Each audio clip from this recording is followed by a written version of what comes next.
Hello మచాస్, నేను మీ శశి బాబులు. Welcome back to blog 16. So ఇవాళ అయితే బ్యాచులర్ స్టైల్ టమాటా వంకాయ చేద్దాం ఫిక్స్ అయిపోయినా. లైట్గా ఉంటుంది, ఎక్కువ ఇంగ్రీడియంట్స్ కూడా అవసరం లేదు. ఈజీ అండ్ సింపుల్ మెథడ్లో చెప్తా, వీడియోని అయితే సేవ్ చేసుకో.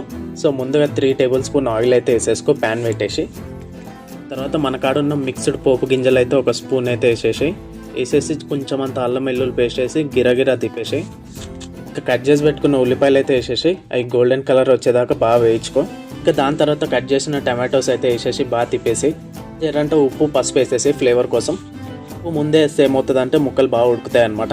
వెంటనే 2 గ్లాసులు నీళ్ళు అయితే పోసేసి, దాని తర్వాత నువ్వు కట్ చేసి పెట్టుకున్న వంకాయ ముక్కలు అయితే వేసేసి బాగా కలిపేసినాక 5 నిమిషాల పాటు మూత పెట్టేసి హై ఫ్లేమ్లో పెట్టేసి, 2 నిమిషాల తర్వాత మూత తీయగానే పొగలు అయితే జల్లుతూ ఉంటాయి. అప్పుడే గరం మసాలా ఉప్పు కారం వేసేసి ఇంకా బాగా కలుపుకుని ఒకసారి అయితే టేస్ట్ చూడు.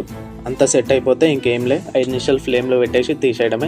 అంతనే ఫ్రెండ్స్, మన వేడి వేడి కూర అయితే రెడీ అయిపోయింది. ఇంకా గరం గరం రైస్